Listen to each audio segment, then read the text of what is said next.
Bem, o nitrato, pessoal, ele é um suplemento que vem sendo bem utilizado hoje em dia para o desempenho. E talvez é muito difícil a gente conseguir encontrar o suplemento em si de nitrato. A gente vai ver que existem fontes alimentares que estão sendo bem mais utilizadas do que o suplemento em si. Então, hoje em dia, os principais estudos, eles vêm observando benefícios com o uso do nitrato em exercícios submáximos, mais prolongados, como também em exercícios de alta intensidade, com características intermitentes e também de curta duração. Qual é o propósito do nitrato? O principal propósito do nitrato é fazer com que esse nitrato ele seja reduzido a óxido nítrico.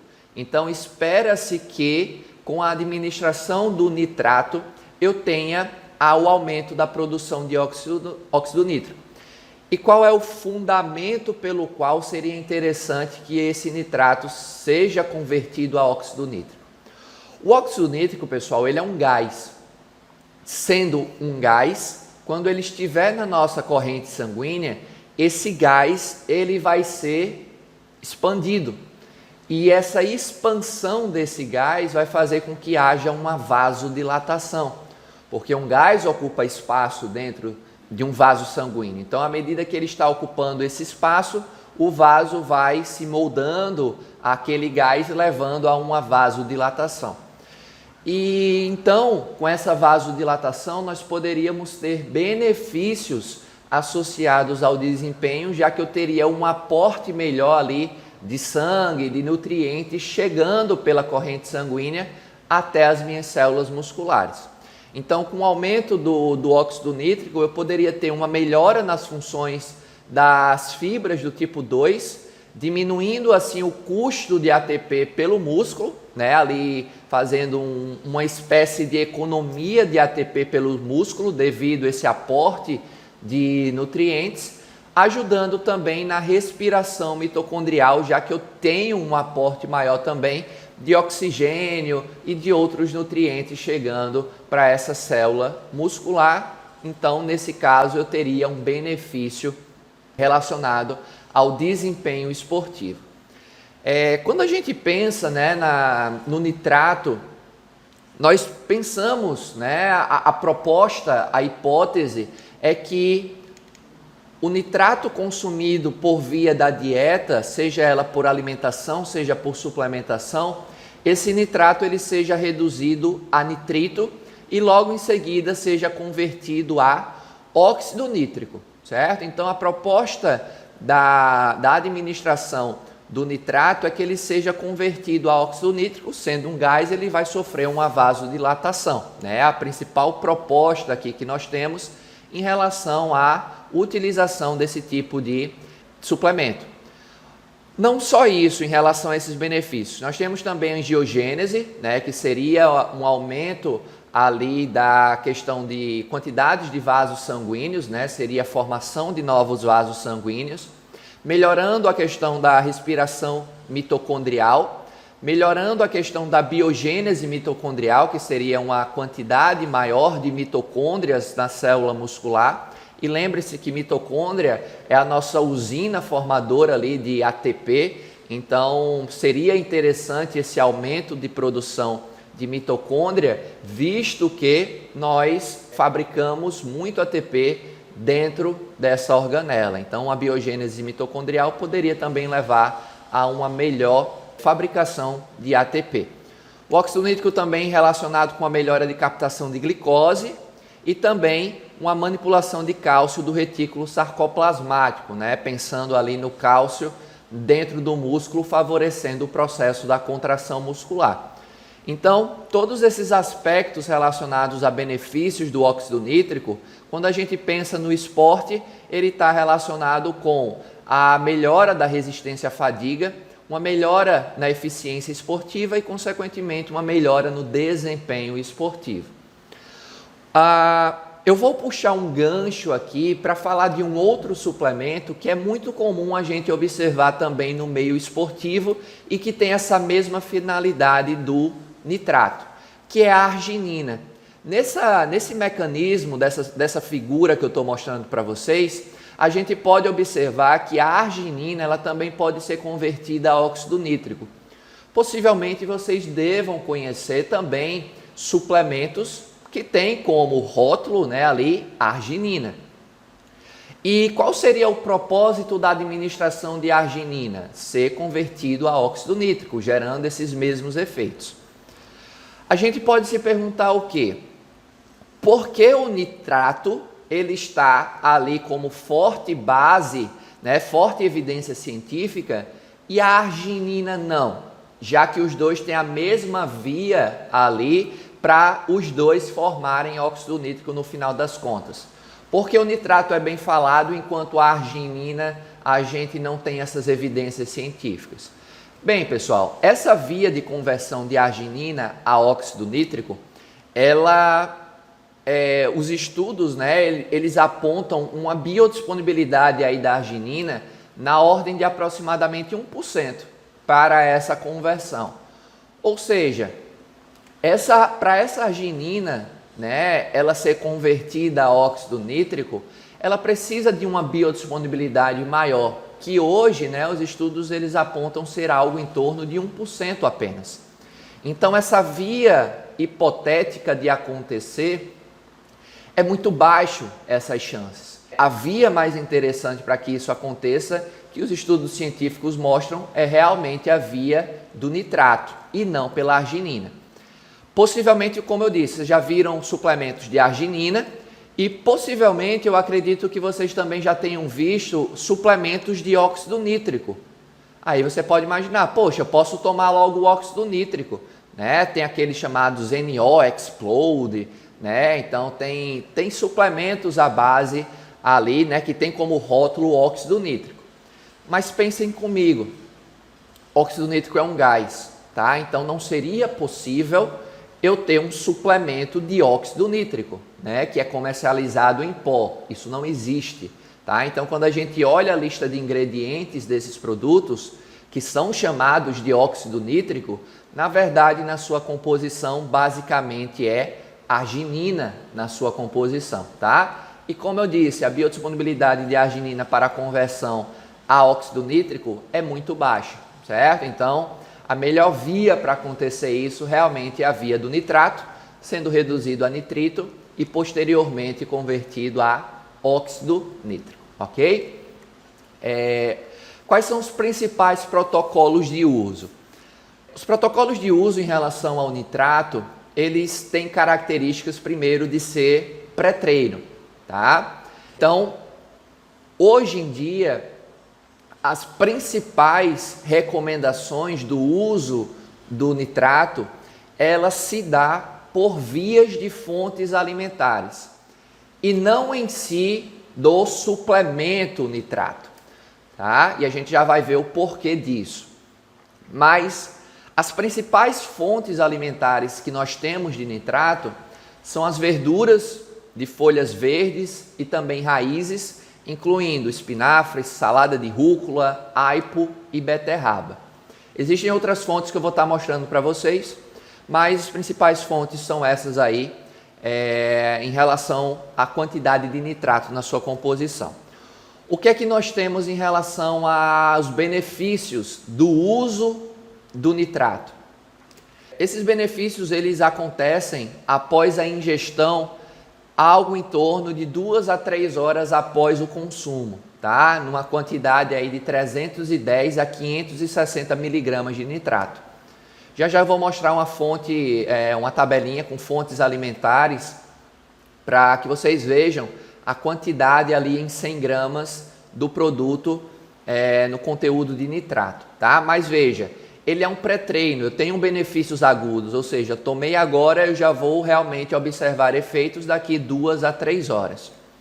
E como eu disse, hoje a recomendação por via do suplemento industrializado, né, a gente não tem tanta, a gente tem mais o uso de alimentos fontes. Está muito em alta hoje o famoso suco de beterraba, certo? Então, devido ao fato de que essa beterraba ela é fonte de nitrato, esse suco ele está muito em alta hoje, visto que os estudos científicos eles vêm utilizando esse tipo ali de estratégia nutricional para melhorar o aporte de nitrato e, consequentemente, melhorar a produção de óxido nítrico, certo? Então, a gente tem esses benefícios com a utilização desse tipo de suco fonte de nitrato. Então, como eu disse, os benefícios são agudos, então ele é considerado ali um pré-treino, mas também nós podemos fazer ingestões crônicas, ou seja, nós podemos ali fazer ingestões no mínimo de 3 dias anteriores, tá? Então, eu faço o consumo, né? Por exemplo, a minha competição é no sábado, então eu posso fazer essa administração na quarta, na quinta e na sexta desse suco de beterraba e consumir no dia da competição para ter esses benefícios relacionados à performance, tá? Evidentemente que não é interessante que isso seja feito no dia da competição, que você trabalhe isso em questões de treino, até para ver se o atleta, né, ele se adapta bem ao consumo, né? Todo mundo que também gosta de suco de beterraba, que se sente bem com o consumo, né, digere bem. Então é interessante que essas estratégias nutricionais, elas sejam feitas realmente em momentos de treino, tá? E não deixar isso para o dia da competição em si. Mas que ingestões crônicas aí, elas estão relacionadas com a melhora do desempenho em atletas. E por que, né? Justamente agora a pergunta, por que os suplementos, né, de nitrato, eles são menos efetivos do que os sucos, por exemplo, de beterraba? O principal suplemento de nitrato hoje não se chama nitrato, é o nitrato de sódio. Só que é muito difícil, primeiro, a gente encontrar esse tipo de suplemento sendo comercializado, porque aqui no Brasil esse nitrato de sódio ele tem uma finalidade um pouquinho diferente do que a de suplemento alimentar. Ele tem uma finalidade de aditivo alimentar, certo? Ele é muito utilizado para o processo de cura de carnes. O que seria a cura de carnes, né? É um processo ali de conservação no qual eu adiciono um tipo ali de sal para diminuir a atividade de água ali do meu alimento, no caso da carne, e consequentemente conservar esse produto, esse alimento. Então a gente não observa esse nitrato de sódio sendo comercializado como suplemento, e sim como aditivo alimentar. Então, por que a gente tem uma maior eficácia ali do suco de beterraba?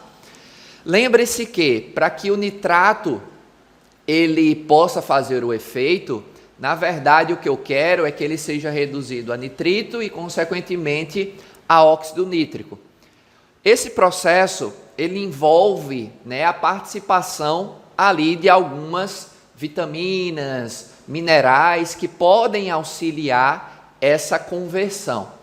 Então, pelo fato de que a beterraba em si ela contém polifenóis, vitamina C e outros antioxidantes, isso pode catalisar, ou seja, isso pode acelerar essa via de produção para a conversão de nitrato a óxido nítrico, certo? Então, é mais interessante pensar nesse sentido, devido a essas substâncias presentes na beterraba, além do nitrato, que vai ajudar nesse processo de conversão, coisa que a gente não vai ter ali dentro do suplemento em si. Então eu trouxe para vocês essa tabela, onde a gente tem fontes alimentares aí de nitrato, e um destaque que eu dou aqui é realmente aos alimentos que têm teores de nitrato muito alto, ou seja, acima de 250 miligramas.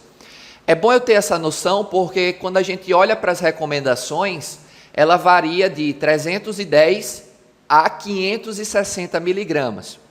Ou seja, seria interessante eu pegar quem? os alimentos com alto teor de nitrato, ou seja, aqueles que têm mais do que 250 miligramas ali a cada 100 gramas, certo? Então lembre-se que essa tabela aqui, ela é referente a 100 gramas de um alimento fresco. Então, aipo, agrião, cerefólio, alface, beterraba, espinafre, rúcula, são alimentos com teores de nitrato acima de 250 miligramas. Então, são fontes interessantes para a administração aí, desse tipo de nutriente, pensando na melhora ali do desempenho físico. Alguns estudos apontam que naturalmente nós temos o hábito ali de consumir algo em torno de 30 a 180 miligramas por dia. Então veja que essa quantidade natural ali que nós consumimos por dia não seria ali o recomendado pelas diretrizes nutricionais, já que o mínimo ali seria de 310 miligramas de nitrato sendo administrado. Então nós precisaríamos de fontes extras. E por que o suco? Lembre-se que o suco é uma forma concentrada do meu alimento. Eu pegar cerca de 150 gramas de beterraba e comer essa beterraba crua, eu vou ter um volume muito grande. Os alimentos de origem vegetal, ele tem essa característica de ter um volume muito alto em relação aos nutrientes ali presentes. Então, consumir 150 gramas de beterraba talvez seja uma coisa um pouquinho difícil para muitos, para outros nem tanto. Mas quando a gente faz o suco, a gente está concentrando isso, nessa forma de suco, e facilita o processo da administração do consumo desse nitrato por vias de fontes alimentares, ok? Mas nós temos outros alimentos, não com teores muito altos, mas com teores altos, abaixo ali de 250, como avelã, repolho chinês, endívia, funcho, alho poró, salsinhas, couve-rábano, tá? Alguns desses vegetais aí a gente não encontra tanto, no nosso cotidiano. Algumas têm características de serem produzidos muito em outros países, como por exemplo o cerefólio, que é uma espécie ali de salsinha, tá? É bem semelhante à família ali da salsinha, mas que normalmente a gente não encontra isso no nosso mercado por aqui, tá? É muito encontrado isso na região da Europa, mas nós temos outras fontes mais tradicionais que nós podemos facilmente encontrar, como aipo, agrião, beterraba, espinafre e rúcula, facilmente. Eu encontrei outros tipos de suplementos aqui para mostrar para vocês, com essa perspectiva da beterraba, como por exemplo esse aqui, chamado pré-BIT, Então o pré, dando a ênfase que seria um pré-treino, BIT de beterraba. Então quando a gente olha para a lista de ingredientes aqui, a gente tem beterraba em pó como o primeiro ingrediente, então seria o que tem em maior quantidade nesse produto. Só que qual é o problema, quando a gente olha para esse tipo de produto? É porque aqui ele não especifica quanto de nitrato tem dentro do produto. Não é simplesmente a questão da beterraba, eu preciso ter o nitrato. É isso que me interessa quando eu faço esse tipo de suplementação utilizando essa beterraba, tá? Claro que a beterraba tem outras finalidades, ali pensando em questões de saúde, qualidade alimentar, mas o que eu estou trazendo aqui é o aspecto relacionado ao esporte pela presença do nitrato. Então, esses tipos de suplementos, eles não trazem essa informação. Então, sempre quando vocês virem BIT, esse BIT ele é uma denominação a beterraba.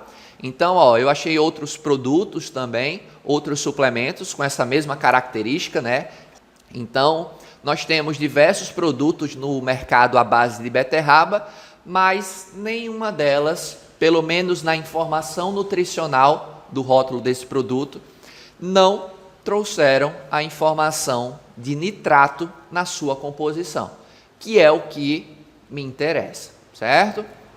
Então, falta ainda essas informações para que realmente a gente possa fazer essa prescrição desses tipos de produtos, caso a suplementação por via de alimentos, porque é uma coisa que se pode fazer, tá? Muita gente acha que suplemento ela só pode ser feita com o produto industrializado, como esse que vocês estão vendo aí, mas não. Suplementação eu também posso fazer com alimentação, tá? Então, as fontes alimentares aí que os estudos apontam são mais efetivos do que o próprio suplemento em si. E qual é o impacto disso na performance? É muito grande? Em relação à performance, é cerca de 1 a 3% de melhora. Mas, quando eu penso ali no tempo de exaustão, isso melhora algo em torno de 4 a 25%. Tá? Que no total, ali pensando em desempenho e performance, é algo em torno de 1 a 3%. E os principais resultados, eles se dão em exercícios com duração inferior a 40 minutos. Tá? Então, esses são os principais estudos, né, que apontam para esse tipo de benefício com a utilização do nitrato. Uma coisa também interessante é que ele delimita isso também para esportes acima de 12 minutos, já que os estudos que nós temos atualmente, eles não dão suporte em relação a benefícios com a utilização do nitrato em exercícios abaixo de 12 minutos. Ou seja, as principais recomendações ali em benefícios com o uso do nitrato, promovendo essa produção de óxido nítrico, ela se dá em exercícios de duração entre 12 a 40 minutos. Tá? Então, esses são os principais benefícios apontados hoje na literatura científica. Algumas considerações é importante a gente falar, né? A primeira delas é que esse uso do nitrato, né, pelo menos o que os estudos científicos eles apontam, são poucos efeitos colaterais, tá? Então, quem toma não costuma, né, ter algum efeito adverso com a utilização desse tipo de produto. Mas algumas coisas que são observadas e relatadas com o uso é a questão de distúrbios gastrointestinais, certo? Mas isso acontece em atletas mais suscetíveis. E isso é importante que realmente seja feito, né, esse teste no dia dos treinos, nos dias de treinos, porque eu não posso criar uma nova estratégia nutricional para o dia da competição, né? O treino é justamente para testar isso. Então, é importante que a gente faça realmente esses testes com o treinamento. Bem, em relação à quantidade, sempre tem pessoas que acreditam que quanto mais eu consumo, quanto mais concentrado, quanto mais nutriente tiver ali, eu vou ter um efeito melhor. Tá? Se eu tomar 2 vezes mais, vai ser melhor. Isso não existe. Tá? Então, hoje a gente vê que realmente os benefícios eles se dão dentro daquela faixa, entre 310 a 560 miligramas de nitrato ali sendo administrado 2 a 3 horas antes do exercício físico. Então não adianta, por exemplo, dar dosagens de 1.040 miligramas, ou seja, o dobro da recomendação. Os estudos eles apontam que realmente você não tem benefícios adicionais com a utilização dessa alta quantidade em comparação das recomendações atuais que nós temos. Tá? Então não ache que quanto mais, melhor seria, tá? Não é assim que funciona. E também, ganhos de desempenho, eles parecem ser mais difíceis em atletas altamente treinados. É aquela coisa que a gente conversou também sobre a betalanina, né? Que é difícil realmente a gente observar grandes efeitos ali em pessoas já treinadas, altamente treinadas. Por quê? Porque ela já não tem para onde mais desenvolver, né? Os seus ganhos ali realmente são muito, muito mínimos, mas que realmente detalhes fazem toda a diferença na vida desse tipo de atleta. Fala pessoal, gostaram da aula? Bacana, né? Lembre-se que vocês têm aí mais 2 aulas de forma totalmente gratuita que vocês poderão assistir desse nosso curso chamado Masterclass em Suplementação. E uma coisa bacana, vocês que estão assistindo esse vídeo até o final, vocês têm um cupom de desconto de 5% para o curso completo. Caso vocês tenham interesse, fala comigo no Instagram, lá no direct, alegando que viu esse vídeo até o final e quer esse cupom de desconto. Então aguardo vocês para aprender junto comigo sobre essa arte da prescrição de suplementação. Aguardo vocês.